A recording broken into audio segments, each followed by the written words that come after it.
जैसे ही वह डरावनी यात्रा शुरू हुई, लड़के को एहसास हो गया कि कुछ गड़बड़ है। उसने महसूस किया कि पहाड़ों में भारी बारिश होने वाली है। उसने तुरंत आगे बढ़कर अपने साथियों को रोका, जो पहाड़ी रास्ते में प्रवेश करने ही वाले थे।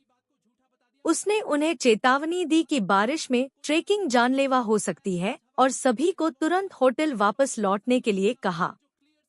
लेकिन गाइड, जो खुद को एक्सपर्ट समझता था, ने लड़के की चेतावनी को झूठा बताया क्योंकि मौसम पूर्वानुमान में अगले 7 दिनों तक बारिश का कोई चांस नहीं दिखाया गया था।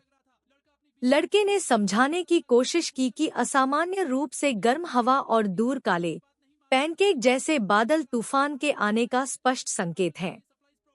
लेकिन किसी ने नहीं सुनी। तभी उसकी पत्नी आई और सबके सामने उसे थप्पड़ मार दिया। उसने कहा कि अगर उसे अपने दादा के गुस्से का डर नहीं होता, तो वह उसे कभी साथ नहीं लाती। उसका व्यवहार उसके लिए शर्मनाक था। लड़का समझाना चाहता था, लेकिन उसकी पत्नी मुड़कर गाइड के साथ पहाड़ की ओर चली गई। यह देखकर कि कोई नहीं सुन रहा, उसने सुझाव दिया कि अगर वे जाना ही चाहते हैं, तो कम से कम सर्वाइवल सप्लाई को ठीक से बांट लें।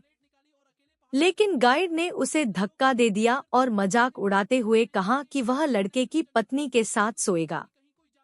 लड़का चुप रह गया, यह सोचकर कि अज्ञानी लोग अक्सर सबसे निडर होते हैं। असल में वह लड़का कोई आम आदमी नहीं था, वह एक लीजेंडरी एक्सप्लोरर था। 5 साल पहले एक ट्रेक के दौरान उसने अपनी जान जोखिम में डालकर अपनी पत्नी के दादा को बचाया था।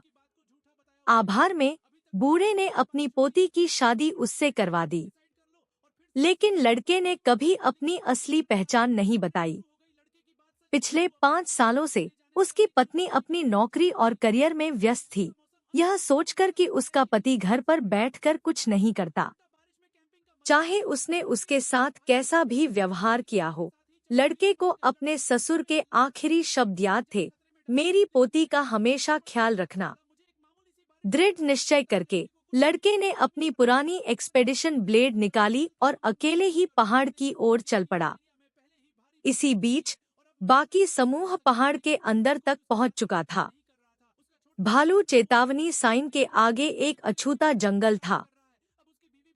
सभी जंगली जानवरों के मिलने से डरे हुए थे, लेकिन गाइड ने आत्मविश्वास से कहा कि उसके चुने हुए लेकसाइड कैंपसाइट में कोई खतरा नहीं है।